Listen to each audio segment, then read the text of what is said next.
Match the following, कर देंगे, कहां दिक्कत आ रही है, कर देंगे, मैच ही तो करा रहे हो, हम तो मैच खेलने में वैसे ही बहुत होशियार। बेटा वो वाला मैच नहीं, इनको मैच करना है। ओके,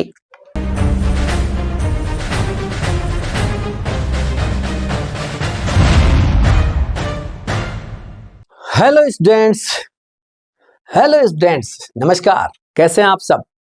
बहुत अच्छे से पढ़ रहे होंगे ना।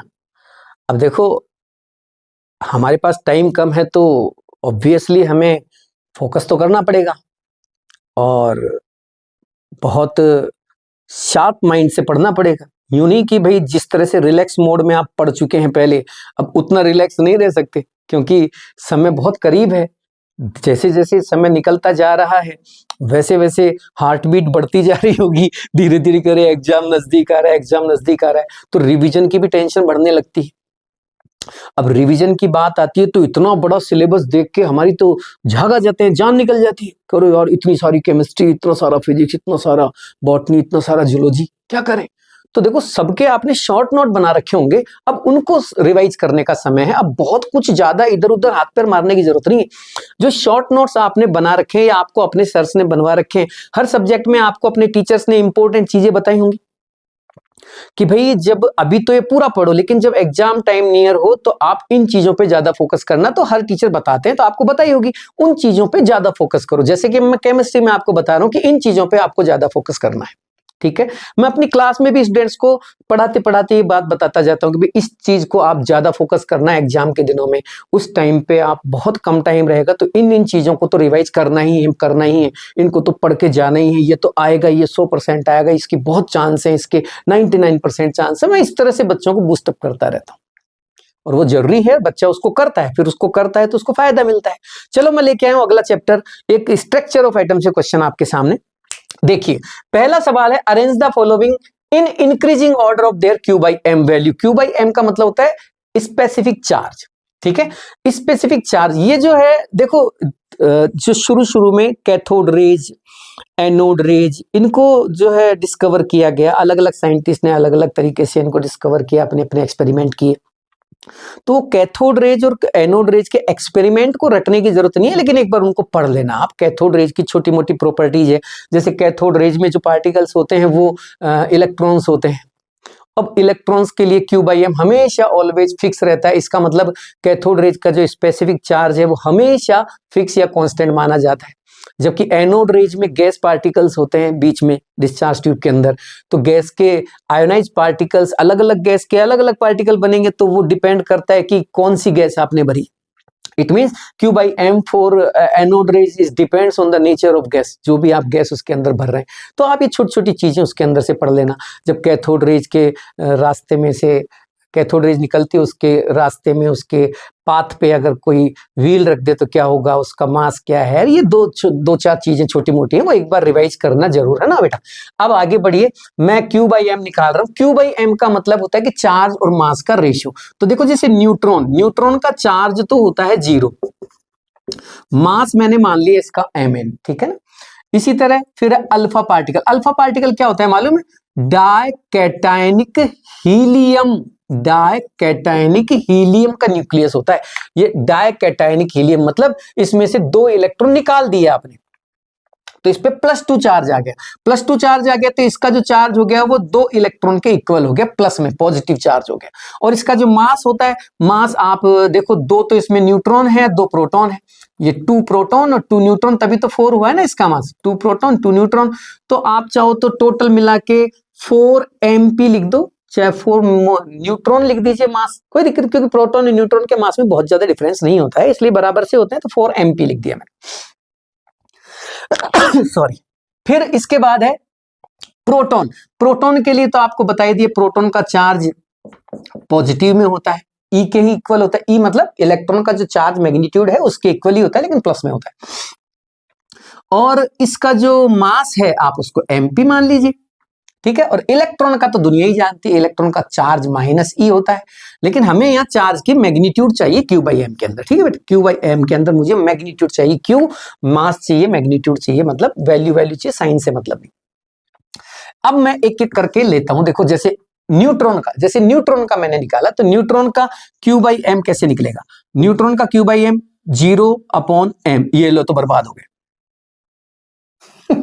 जीरो आ गया ऊपर, ये तो जीरो हो गया Q/m। अच्छा, अल्फा पार्टिकल का निकालते हैं। अल्फा पार्टिकल में चार्ज तो कितना है 2e और मास कितना है 4mp, यानी कि हाफ कर दूं मैं इसको, ये 2 से 4 को डिवाइड किया, हाफ कर दिया, देखो 2 से 4 को काट दिया तो हाफ कर दिया है ना, 1/2 E/mp हो गया। और इसका देखो प्रोटॉन का चार्ज कितना बताया E और मास कितना बताया mp, तो देखो इससे ज्यादा हो गया ये तो हाफ E/mp है और ये E/mp फुल, तो इससे ज्यादा ये हो गया, इससे ज्यादा E/m यानी Q/m इसका हो गया। अब इलेक्ट्रॉन पे आइए, इलेक्ट्रॉन का जो चार्ज है वो तो E है, मैग्नीट्यूड तो E है, और उसका मास जो है बाय गॉड वो बहुत हल्का होता है।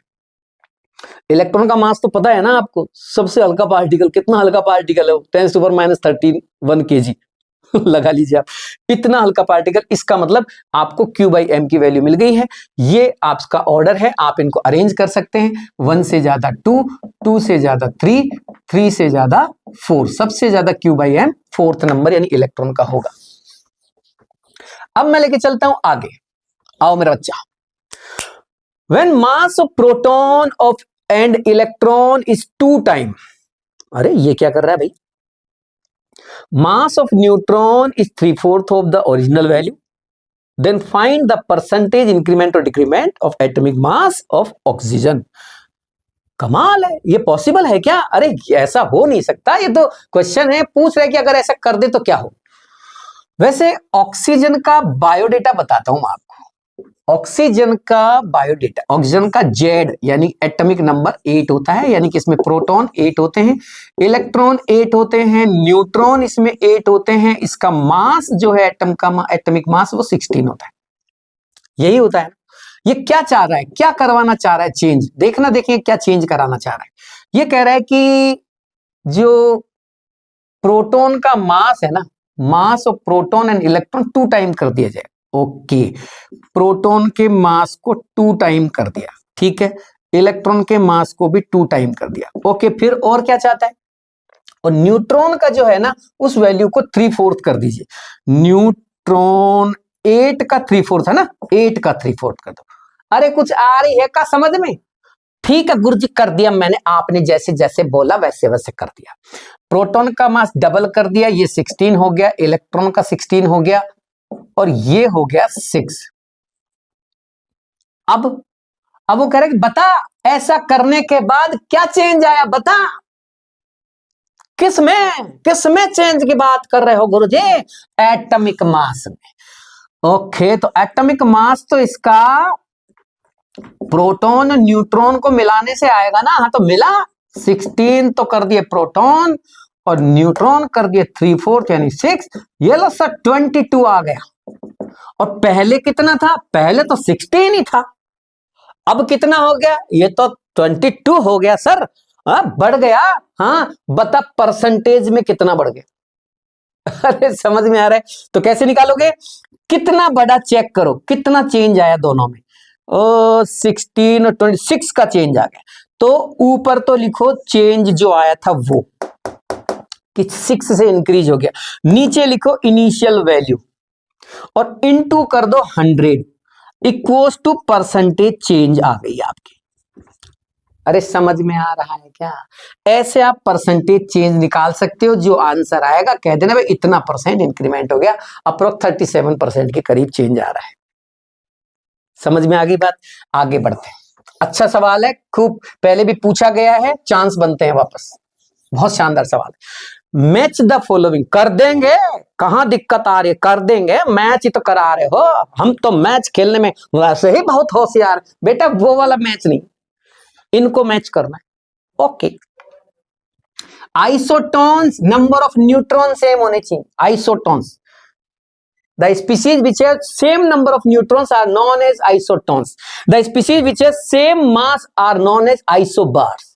आइसोटॉन चाहिए, न्यूट्रॉन तो सर ऐसे तो चेक करना पड़ेगा, बिल्कुल करना पड़ेगा। प्रोटॉन 6 6 5, ये जो आगे वाली नंबर है ये प्रोटॉन है, ऊपर जो है वो मास, तो प्रोटॉन और मास का डिफरेंस निकाल लो, न्यूट्रॉन आ जाएंगे, 6 और 14 का डिफरेंस तो 8 आएगा, 7 और 14 का 7, ये तो नहीं हो सकता सर, ये तो अलग अलग आ रहे हैं। 6 और 13 का डिफरेंस 7 आएगा, 7 और 14 का 7, ये लो जी, ये हो गया isotope. Number of neutron same आएंगे, 13 माइनस 6, 14 माइनस 7, 7 न्यूट्रॉन सेम हो गए। आइसोबार्स, ये आइसोबार्स है, देखो ये 14 14 दोनों का मास सेम, ये आइसोबार्स। आइसोडायफर्स, आइसोडायफर्स का मतलब है n माइनस पी, एन यानी न्यूट्रॉन में से प्रोटॉन को माइनस करके चेक करो, सेम आना चाहिए। देखो प्रोटॉन और न्यूट्रॉन, न्यूट्रॉन कितना है सर 6, देखो 5 और 11 का डिफरेंस, न्यूट्रॉन होगा, ये हो गया 6, और प्रोटॉन कितना है 5, कितना आया 1, 6 माइनस 5। इधर देखो इसमें न्यूट्रॉन कितने हैं सर 7 में से प्रोटॉन माइनस करो, कितना आया 6 माइनस किया तो 1 आया, सेम आया, हाँ सब सेम आया। ये लो जी, आ रही है बात समझ में? इसका मतलब ये दोनों के दोनों चीजें सेम हो गई। आइसोडायफर्स n minus P, 5b11, 6c13, ये 11 और 5 का डिफरेंस हो गया, और ये 13 और 6 का डिफरेंस हो गया। अब आइए आइसोडायफर्स सॉरी, ये हो गया। इसके बाद आइसोस्टर्स पे, आइसोस्टर्स का मतलब होता है number of atoms and number of electron दोनों सेम होने चाहिए। इधर CO2 1 कार्बन 2 ऑक्सीजन, 3 एटम हो गए, इधर 2 नाइट्रोजन 1 ऑक्सीजन, 3 एटम हो गए, तो नंबर ऑफ एटम भी सेम, नंबर ऑफ इलेक्ट्रॉन भी सेम। चेक कर लीजिए इलेक्ट्रॉन, कार्बन में कितने इलेक्ट्रॉन होते हैं 6, 8 8, 6 प्लस 8 प्लस 8, इधर आई 6 प्लस 8 प्लस 8, समझ में आ रहा है? कार्बन डाइऑक्साइड CO2 और N2O, देखो 6 प्लस 8 प्लस 8, ये तो हो गया 22। इधर देखो 7 प्लस 7 प्लस 8, ये भी हो गया 22। नंबर ऑफ एटम कितने, दो, एक कार्बन है 2 ऑक्सीजन है 3 एटम, इधर भी 2 नाइट्रोजन है 1 ऑक्सीजन है 3 एटम। इसका मतलब ये हो गए आइसोस्टर्स।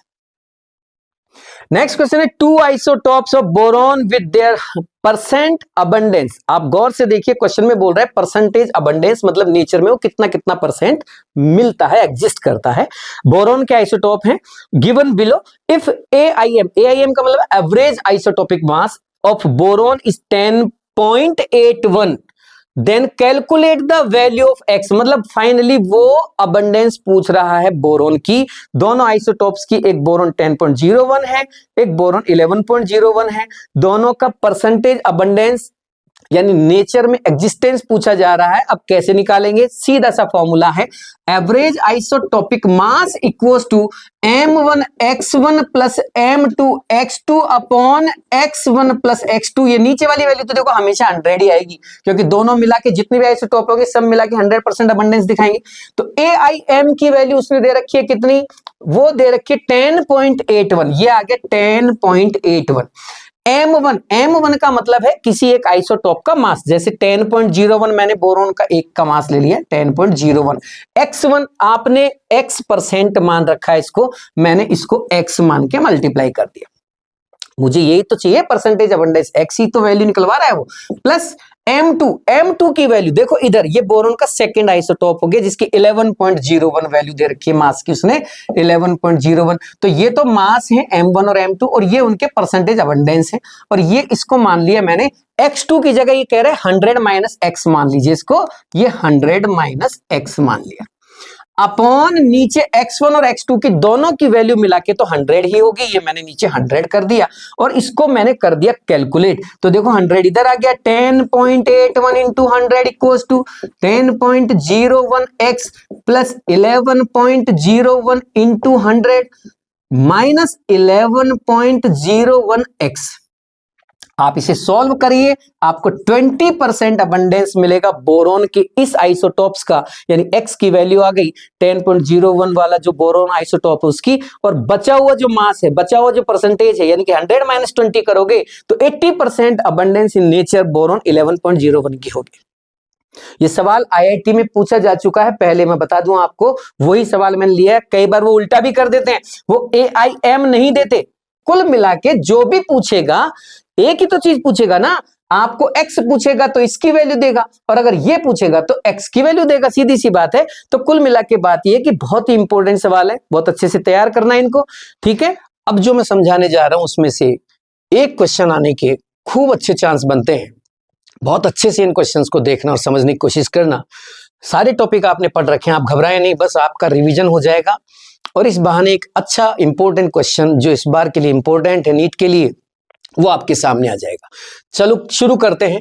पहला question, what is the radius of nucleus of aluminium. देखो एल्यूमिनियम की न्यूक्लियस की रेडियस पूछी जा रही है। ये एक कॉन्सेप्ट था रदरफोर्ड मॉडल। रदरफोर्ड मॉडल में कुछ एप्लीकेशंस दी गई थी, उसमें एक एप्लीकेशन ये भी थी।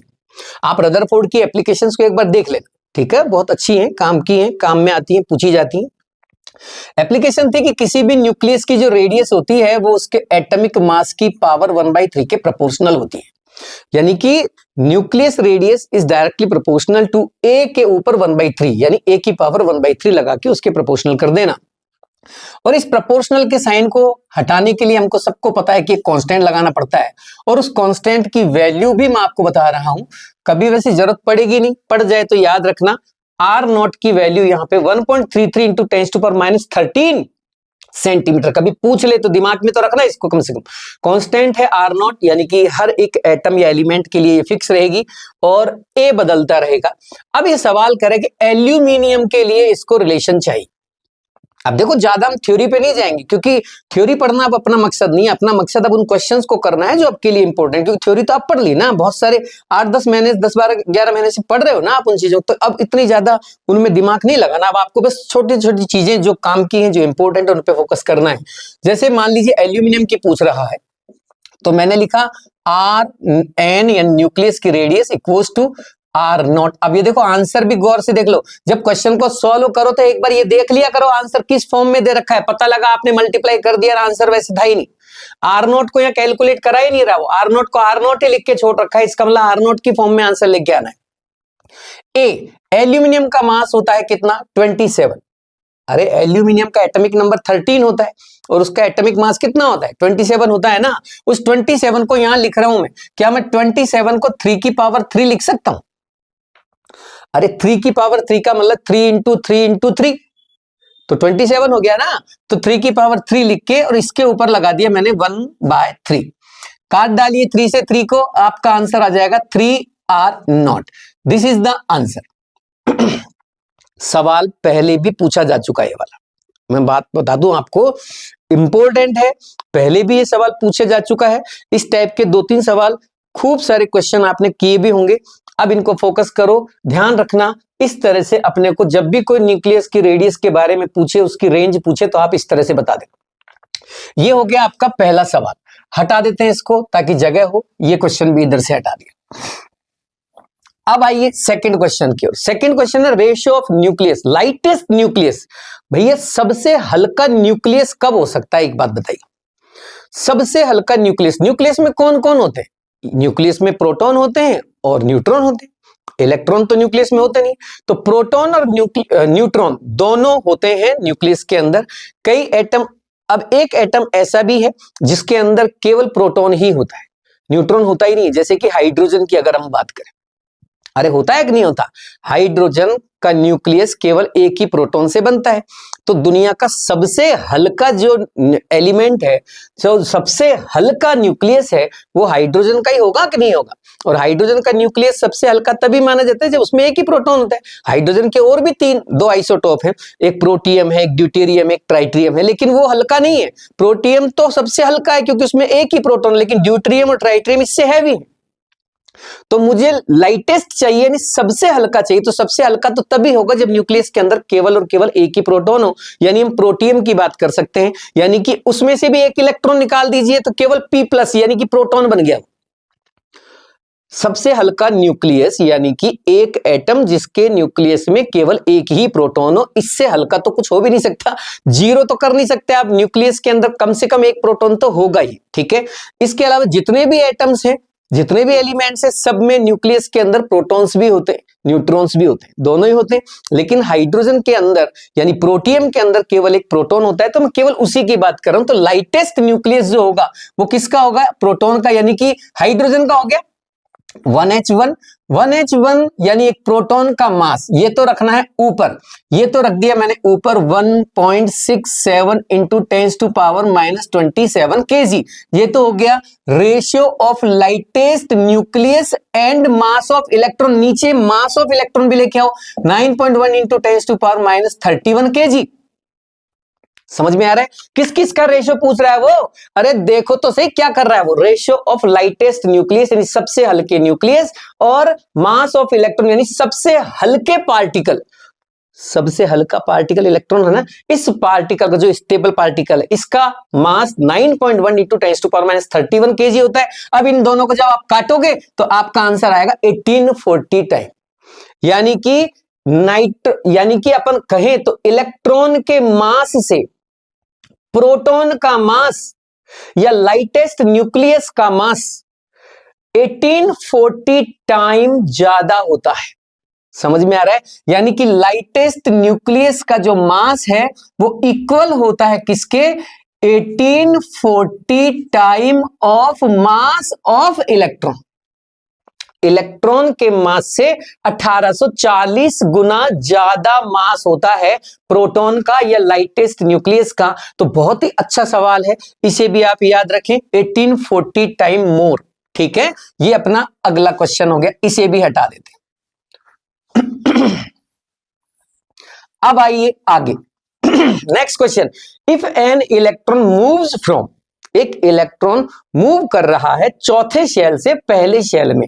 एक इलेक्ट्रॉन घूम रहा है न्यूक्लियस के चारों ओर एटम में घूमता है क्या हो गया अगले में? तो फोर्थ शेल से फर्स्ट शेल इन चौथे शेल से जंप करके वो पहले शेल में आ रहा है। ठीक है भाई, अच्छी बात है।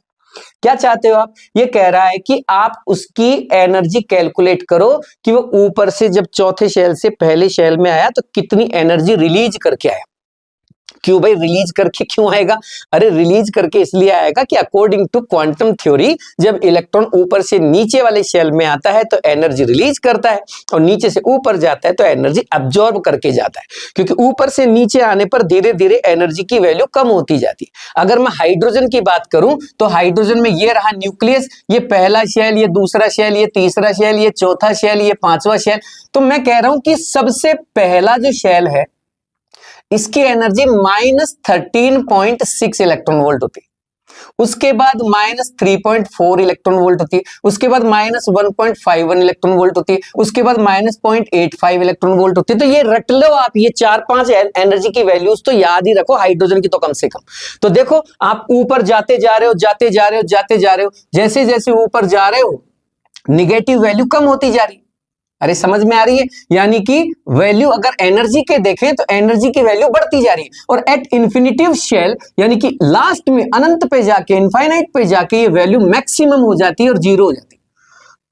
और जैसे ही इलेक्ट्रॉन की एनर्जी इनफाइनाइट पे जीरो कर देते हैं तो समझ लो वो इलेक्ट्रॉन इस न्यूक्लियस के प्रभाव से, इफेक्ट से दूर हो गया, वो न्यूक्लियस को छोड़ के चला जाएगा, वो इस एटम को छोड़ के बाहर निकल जाएगा। और जब वो बाहर निकल जाएगा तो ये एक आयन बन जाएगा। कहने का मतलब आयन बनाने के लिए इलेक्ट्रॉन को यहां से निकाल के, इसके प्रभाव क्षेत्र इफेक्टिव फील्ड से निकाल के उसे इनफाइनाइट तक ले जाना पड़ता है, तभी वो आयन में कन्वर्ट होता है, कैटायन में कन्वर्ट होता है। तो मैं ये कह रहा हूं कि जब इलेक्ट्रॉन फोर्थ शेल से, ये फर्स्ट शेल, ये सेकंड शेल, ये थर्ड शेल, ये फोर्थ शेल, जब चौथे से पहले में जंप करेगा, लगाना दिमाग, जब चौथे से पहले में जंप करेगा तो चौथे की एनर्जी ज्यादा है, पहले की एनर्जी कम है। यानी कि चौथे से पहले में आने के लिए उसे अपनी एनर्जी इतनी रिलीज करनी पड़ेगी, इतनी रिलीज करनी पड़ेगी जितनी फर्स्ट शेल की एनर्जी है। इस लेवल पे लाना पड़ेगा अपने आप को। तो चौथे शेल में जितनी एनर्जी है उसमें से पहले शेल की एनर्जी को माइनस कर दीजिए, जो वैल्यू आएगी वो पॉजिटिव में आएगी, वही वैल्यू आपका आंसर होगी। वो कहना चाह रहा है कि रिलीज एनर्जी की वैल्यू हाइड्रोजन के लिए बताइए। तो बताना, देखें भैया बताना, चौथे शेल में एनर्जी कितनी है? -0.85 और यहां एनर्जी कितनी है? -13.6। तो जरा चेक करना, -13.6 और -0.85। अब आप खुद से चेक करो इन दोनों का डिफरेंस कितना आएगा। मेरी बात समझ में आ रही है? इनका डिफरेंस आएगा 12.75 और जो कि पॉजिटिव में आएगा, क्योंकि मुझे करना क्या है, एनर्जी को, चौथी एनर्जी को पहली एनर्जी का डिफरेंस लेना है, यानी कि ऊपर से नीचे आने पर एनर्जी को रिलीज करानी है। आंसर आपको पॉजिटिव में लाना है। आप चाहो तो ऐसे कर सकते हो और आप चाहो तो ये फॉर्मूला भी लगा सकते हो। देखो ये भी एक तरीका है फॉर्मूला का, आप फॉर्मूला यूज कर सकते हो। Delta E it means release energy, delta equals to 13.6 Z square 1/n1 square minus 1/n2 square. अब देखो यहां बच्चा बड़ा कंफ्यूज होता है, उसको ये पता नहीं लगता कि सर n1 की जगह मुझे क्या रखना है और n2 की जगह क्या रखना है। तो सीधी सी बात है, जहां से भी इलेक्ट्रॉन जहां आ रहा है, तो जहां से आ रहा है, जहां से यानी ऊपर से आ रहा है ना, रिलीज एनर्जी के लिए ऊपर से आ रहा है, तो वो तो माना जाएगा n2 और जहां आ रहा है वो माना जाएगा n1।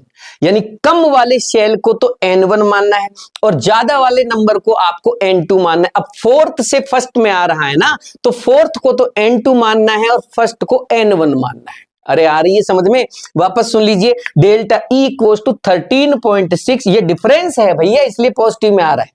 Delta E equals to 13.6 into Z, Z मतलब number, atomic number, atomic number hydrogen का कितना होता है 1। हाइड्रोजन की जगह लिथियम +2 पूछता, He+ पूछता तो मैं उनके एटॉमिक नंबर लिखता, लेकिन हाइड्रोजन का पूछा है तो जेड की जगह 1 आ जाएगा।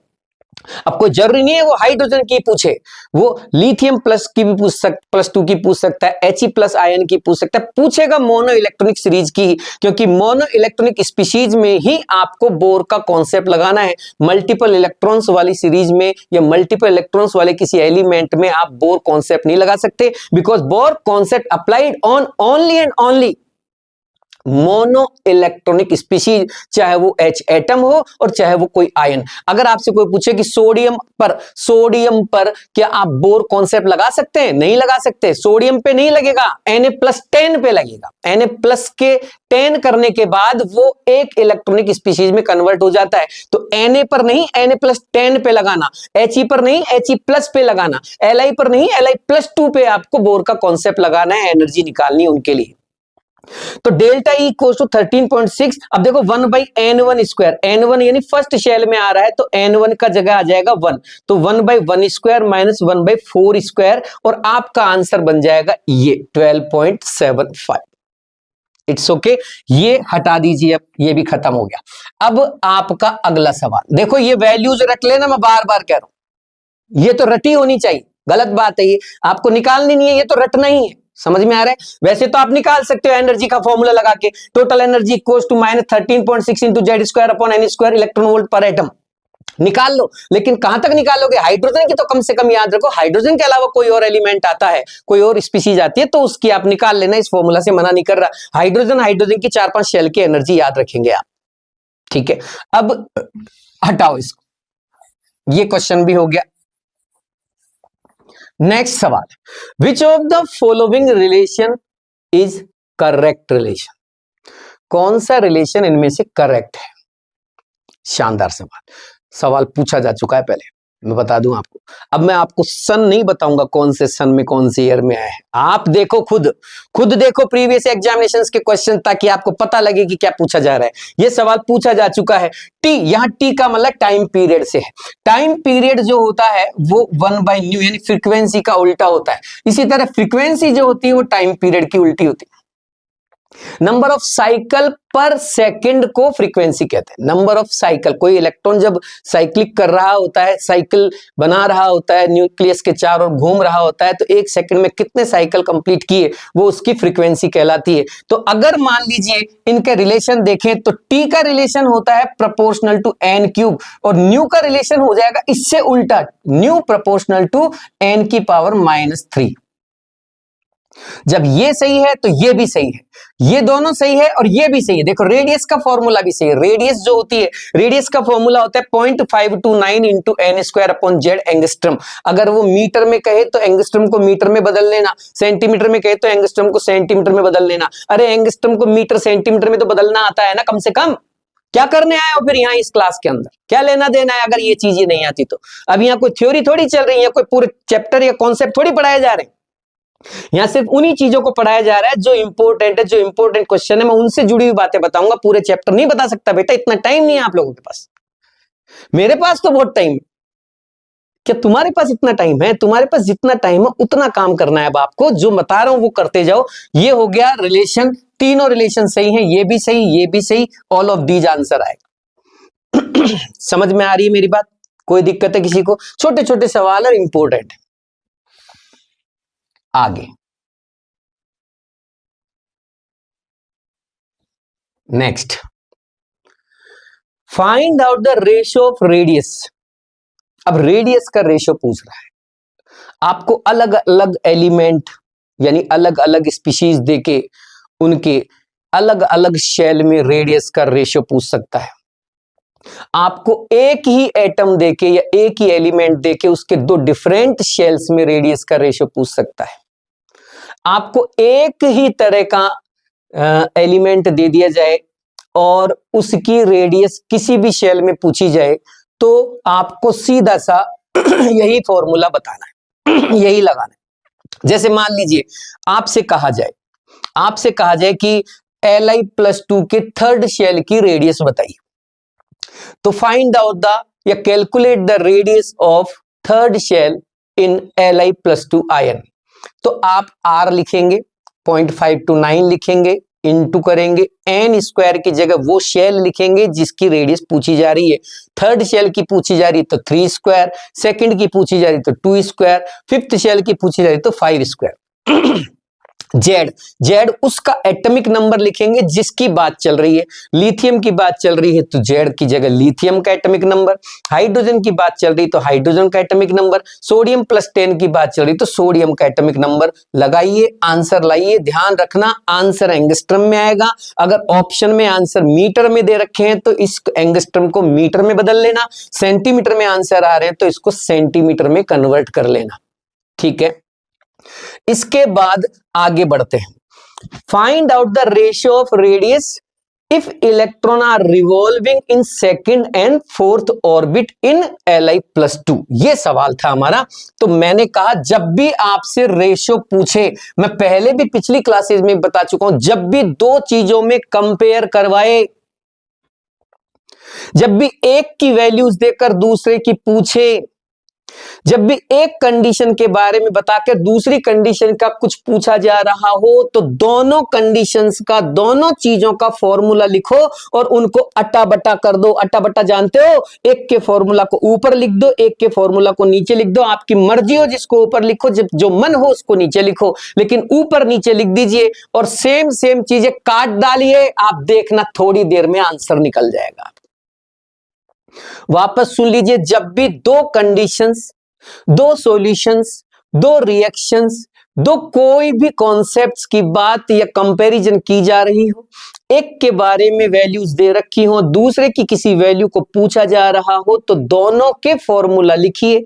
जो चीज पूछी जा रही है उनके फॉर्मूला लिखिए। जैसे रेडियस की बात हो रही तो रेडियस के फॉर्मूला लिखूंगा, एनर्जी की बात होती तो मैं एनर्जी के फॉर्मूला लिखता, वेलोसिटी की बात होती तो वेलोसिटी के फॉर्मूला लिखता। एक का फॉर्मूला ऊपर, एक का फॉर्मूला नीचे, अट्टा बट्टा कर दीजिए ऊपर नीचे लिख के और सेम चीजों को काट डालिए, डिफरेंट चीजों को कैलकुलेट करके आंसर ले आइए। R1/R2, मुझसे दो रेडियस की बात चल रही है, तो जब भी दो की बात करूंगा तो मैं R1/R2, R1 का फॉर्मूला ऊपर लिख दूंगा 0.529 इंटू n²/z। नीचे दूसरा फॉर्मूला दूसरे R2 के लिए 0.529 इंटू n²/z। अब देखो n तो बदल रहे हो ना, आप अलग अलग ले रहे हो ना रेडियस, तो n की जगह n1 हो गया, ये n2 हो गया। z भी हो सकता है आप बदल रहे हो, एक ही एलिमेंट के लिए लिख रहे हो तो दोनों को सेम सेम मान के काट देना। अलग अलग एलिमेंट्स की बात चल रही हो, आयंस की बात चल रही हो तो दोनों को वैल्यू को रख देना। ये हो गया z1, ये हो गया z2, सेम ये तो रहेगा, ये तो कट ही जाएगा, ये कभी बदल नहीं सकते, तो कांस्टेंट वैल्यू है। तो R1/R2 equals to n1² upon n2² into Z2/Z1। ये फॉर्मूला बनेगा। दुनिया का कोई भी सवाल बोर शेल की रेडियस का पूछा जाए, इसके अलावा कोई और रिलेशन लगाना ही नहीं। बोर शेल्स की रेडियस के बारे में सवाल पूछा जाए तो या तो ये लगेगा, अगर दो कंडीशंस की बात हो रही हो और एक की बात हो रही तो ये लगेगा। इसके अलावा दिमाग नहीं लगाना अपना बिल्कुल भी। R1/R2, अब चेक करो, एक ही एलिमेंट की बात हो रही है, लिथियम +2 आयन की बात हो रही है, तो जेड तो हो गए सेम। अरे समझ में आ रहा है ना, लिथियम ही तो है दोनों जगह, और एक के अंदर तो ले रहा है वो कौन सा शेल, सेकंड, और एक में ले रहा है वो कौन सा शेल, फोर्थ। तो लगा दो सेकंड और फोर्थ, तो R1 by R2 equals to second और फोर्थ, यानी कि 2 का स्क्वायर ऊपर लगा दिया और 4 का स्क्वायर नीचे लगा दिया। समझ में आ रहा है? जब इनको काटा मैंने, अब मैं काटूंगा नहीं क्या इसको? अरे भैया वापस देखो, find out the ratio of radius if electron are revolving in second and fourth orbit. तो मैं अब इनको काटूंगा तो क्या 2 इंटू 2 अपॉन 4 इंटू 4 नहीं बोलूंगा इसको, है? तो ये 4 से ये 4 कट गया ना, तो क्या बचेगा? अरे 1:4। अरे ये भी नहीं है भैया, तुम टेबल याद करो पहले। सारे बच्चे घर पे आज टेबल याद करेंगे, 2 से लेके 10 तक की तो टेबल याद होनी चाहिए और काउंटिंग याद होनी चाहिए 50 तक कम से कम, रिवर्स और स्ट्रेट काउंटिंग दोनों याद होनी चाहिए। इनकी प्रैक्टिस करो पहले, तो काटना ही नहीं आता तुम्हें, है? 4 को 4 से काट के 1:4 नहीं करोगे क्या इसको? आंसर आ गया 1:4, दिस इज द आंसर। कर लोगे? आगे बढ़ो, ये भी हटाओ, सॉरी ये गलत हटा दिया। NH⁻, मैं इसी की बात करूंगा अब। एक क्वांटम थ्योरी, अभी थोड़ी देर पहले मैं इसकी बात कर रहा था। क्या कह रहा था कि जब भी कोई इलेक्ट्रॉन ऊपर से नीचे आता है तो वह क्या करता है? एनर्जी रिलीज करता है। नीचे से ऊपर जाता है तो वो क्या करता है? एब्जॉर्ब करता है। देखो बेटा, ऊपर से नीचे आएगा, ऊपर से नीचे आएगा, ऊपर से नीचे आएगा, कहीं से भी आए, ऊपर से नीचे आए, किसी भी शेल से किसी में भी आए, लेकिन ऊपर वाले शेल से नीचे वाले शेल में अगर आएगा तो एनर्जी एमिट करेगा, एमिशन स्पेक्ट्रम बनेगा। नीचे से ऊपर जाए, नीचे से ऊपर जाए, नीचे से ऊपर जाए, कहीं भी किसी भी जगह से जाए, किसी भी शेल से किसी भी शेल में जाए, लेकिन नीचे वाले शेल से ऊपर वाले शेल में जाए तो एनर्जी एब्जॉर्ब करके जाएगा, एब्जॉर्ब करके जाएगा और इससे एब्जॉर्प्शन स्पेक्ट्रम बनेगा। तो एमिशन हो चाहे एब्जॉर्प्शन हो, नीचे आए चाहे ऊपर आए, एनर्जी बंडल्स की फॉर्म में ही निकलेगी। एक शेल से दूसरे शेल में जाने पर एक बंडल निकलेगा। एक बंडल को एक फोटोन कहा गया। ये प्लांक का क्वांटम थ्योरी था। आप इसे बंडल को फोटोन कह दो चाहे क्वांटा कह दो, क्वांटा भी बोलते हैं, इसीलिए इसका नाम क्वांटम थ्योरी बन गया। इसको देने वाला आदमी था मैक्स प्लांक। आदमी था वो मैक्स प्लांक, उसी ने दी थी कॉन्सेप्ट, इसीलिए मैक्स प्लांक क्वांटम थ्योरी बोला जाता है इसको। समझ में आ रही है? तो नीचे से ऊपर जाए चाहे ऊपर से नीचे जाए, एक बंडल एक ट्रांजिशन में निकलेगा, एक फोटोन एक ट्रांजिशन में, चाहे चौथे से पहले में आए एक ही फोटोन निकलेगा, और चौथे से तीसरे में, तीसरे से दूसरे में, दूसरे से पहले में आए तो 3 फोटोन निकलेंगे ना। अब एक ट्रांजिशन थोड़ी, अब 3 ट्रांजिशन कर लिए इसने। चौथे से तीसरे में आया, तीसरे से दूसरे में आया, दूसरे से पहले में आया, तो हर एक ट्रांजिशन पे एक फोटोन निकलता है, और चौथे से डायरेक्ट पहले में आता तो भी एक ही फोटोन निकलता। तो फिर सर इनकी एनर्जी सेम रहेगी। चौथे से डायरेक्ट पहले में आएगा तो भी एनर्जी उतनी ही रिलीज होगी जितनी चौथे से तीसरे, तीसरे से दूसरे, दूसरे से पहले में, यानी स्टेप बाय स्टेप आएगा, तब टोटल एनर्जी उतनी निकलेगी जितनी चौथे से पहले में डायरेक्ट आने पर निकलती है। समझ में आ रहा है? चलो जी आगे बढ़ते हैं। और उस फोटोन की एनर्जी निकालने के लिए फॉर्मूला बताया कि एक फोटोन की एनर्जी h के इक्वल होती है अगर n की वैल्यू 1 हो, यानी कि फोटोन 1 हो, और अगर फोटोन ज्यादा हो तो जितने फोटोन निकल रहे हैं उसने लिख देना n की जगह पे, 4 फोटोन तो 4 रख देना, 100 फोटोन तो 100 रख देना। h को hc बाय लैम्बडा भी कह सकते हैं, 1 बाय लैम्बडा को न्यू बार यानी कि वेव नंबर कहते हैं, न्यू बार से रिप्रेजेंट करते हैं। पीएनटी इसका यूज ज्यादातर आपको फिजिक्स में करना है, यहां आपको इसकी ज्यादा जरूरत नहीं पड़ेगी, फिर भी मैंने लिख दिया। एच को आप जानते हो प्लांक कांस्टेंट है, 6+6.6 इंटू 10⁻34 जूल सेकंड इसकी वैल्यू होती है। अर्ग में रखें तो 34 की जगह 27 हो जाएगा, -27, 10⁻27 अर्ग सेकंड हो जाएगा। ठीक है, यहां तक समझ में आ गया। जब भी मैक्स प्लांक क्वांटम थ्योरी से रिलेटेड कोई भी सवाल आए, समझ लेना यही लगेगा, इसके अलावा दुनिया का कोई रिलेशन लग ही नहीं सकता। मैक्स प्लांक क्वांटम थ्योरी से रिलेटेड फोटोन इधर से उधर जा रहा है, इधर से उधर जा रहा है, ऐसा कोई सवाल आए तो समझ जाना यही फॉर्मूला लगाना है, इनके अलावा कुछ भी नहीं लगाना। वो हो सकता है एनर्जी पूछे, हो सकता है नंबर ऑफ फोटोन पूछे, हो सकता है फ्रीक्वेंसी पूछे, हो सकता है लैम्बडा पूछे, वेव नंबर पूछे, पूछ ना, अरे पूछ, तेरे जो जचे जो पूछ, कोई दिक्कत नहीं। मुझे याद है कि मुझे मैक्स प्लांक क्वांटम थ्योरी में क्या लगाना है, पूछ, तेरी इच्छा हो जो पूछ। समझ में आ रही? सिंपल से। आप अटकोगे तो कहां अटकोगे मालूम? आप कहां अटकते हैं? आप या तो यूनिट कन्वर्जन में अटक जाते हैं, यूनिट कन्वर्जन, या फिर आप यहां तक पहुंच ही नहीं पाते, आपको पता ही नहीं लगता कि इस सवाल में मुझे ये क्वांटम थ्योरी का फॉर्मूला लगाना है, इसलिए अटक जाते हैं, इसलिए नंबर कट जाते हैं तुम्हारे। वो कहते हैं सर मैंने खूब पढ़ाई कर ली, सर मेरे नंबर ही नहीं आते, सर मैं क्वेश्चन करता हूं तो मेरे क्वेश्चन ही नहीं होते। कहां से होंगे, कहां से होंगे क्वेश्चन? कॉन्सेप्ट को ढंग से पढ़ा ही नहीं तुमने, कॉन्सेप्ट को ढंग से पढ़, पता तो लगा। अरे कॉन्सेप्ट को पढ़ते टाइम ये तो सोच कि मुझे कैसे पता लगेगा जब सवाल मेरे सामने आएगा, मैं कैसे यहां तक पहुंचूंगा, कैसे पता करूंगा, कैसे दिमाग पे स्ट्राइक होगा कि ये कॉन्सेप्ट लगाना है। ऐसे तो याद करो, बेस बना के चीजों को याद करो भाई, डायरेक्ट क्यों रट रहे हो उनको? आगे बढ़ो। रेडियस के बारे में बता दिया मैंने, हटाओ। एनर्जी ऑफ शेल, ये सवाल हो चुका है, इसे भी हटाओ। सवाल कह रहा है what is the relation between total energy and kind potential energy of shell. बहुत ही शानदार सवाल है, खूब चांस बनते हैं इसके, खूब आया है पहले, खूब पूछा गया है।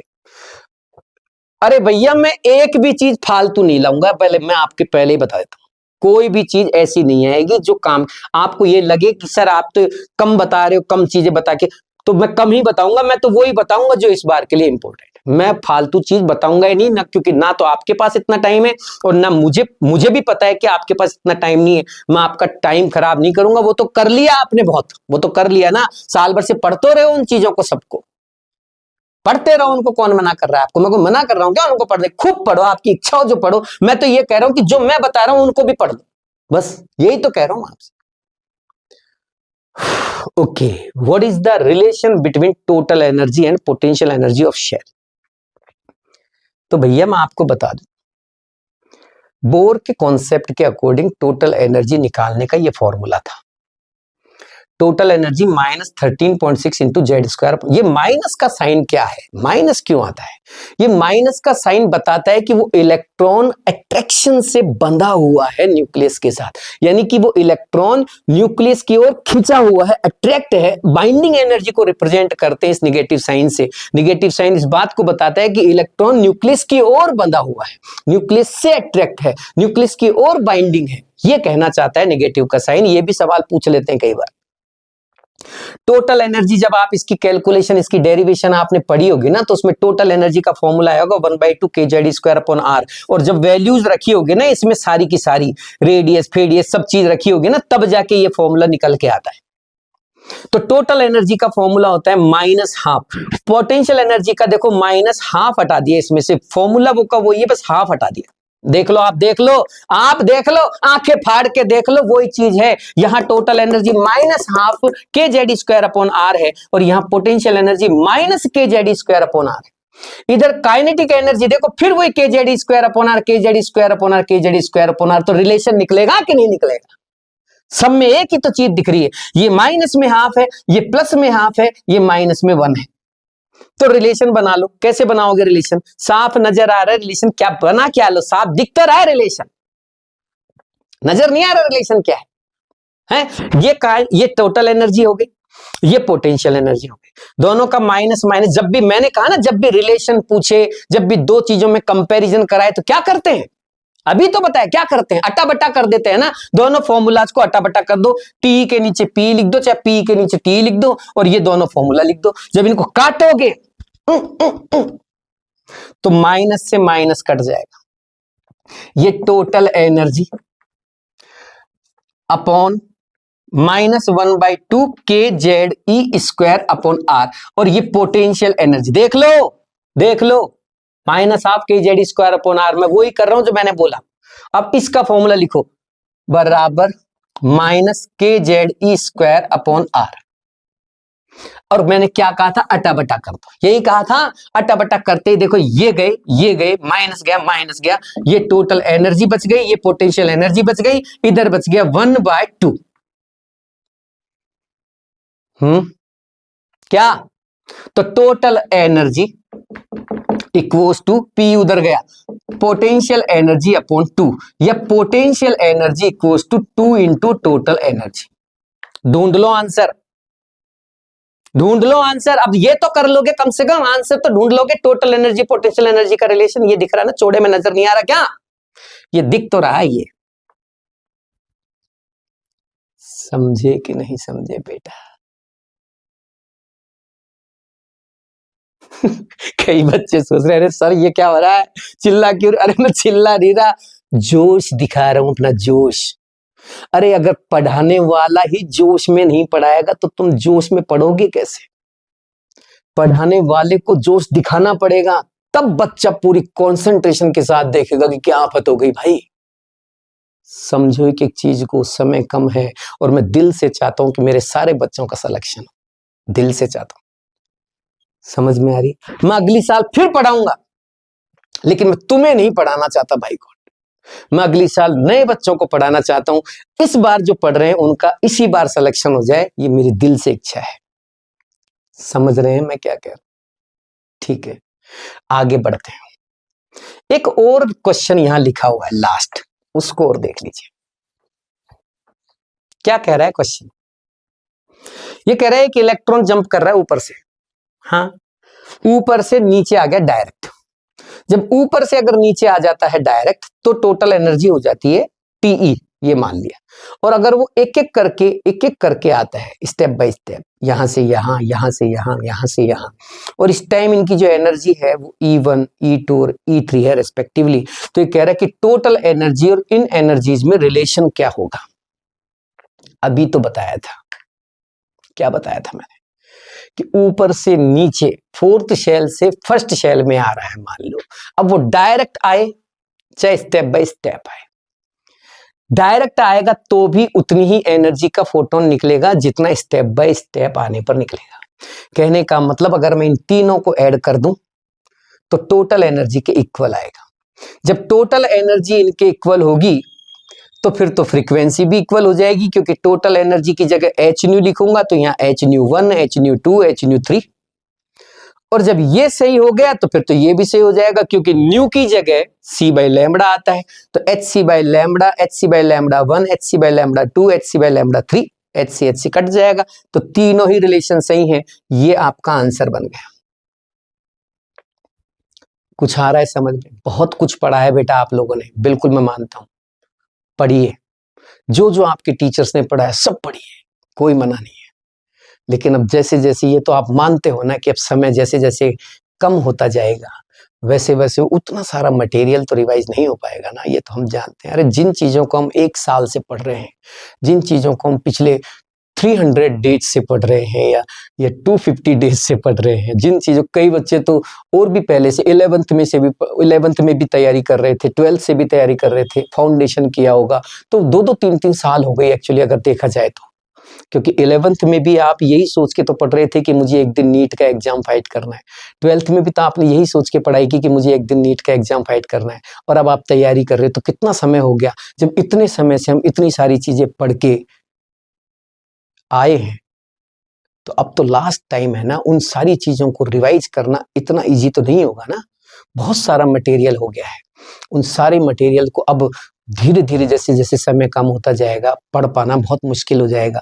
तो अब हमें उन छोटी छोटी चीज़ों पे, शॉर्ट नोट्स पे या इम्पोर्टेंट चीज़ों पे फोकस करना पड़ेगा, जो हम बार बार भूल जाते हैं या जिन्हें बार बार याद करना पड़ता है, या जिनकी वजह से कॉन्फिडेंस लूज हो जाता है। उन पे फोकस करो, उन क्वेश्चंस पे फोकस करो जो नीट के एग्जाम्स में पूछे गए हैं, जिस टाइप के सवाल पूछे गए हैं उन कॉन्सेप्ट को रिवाइज करो।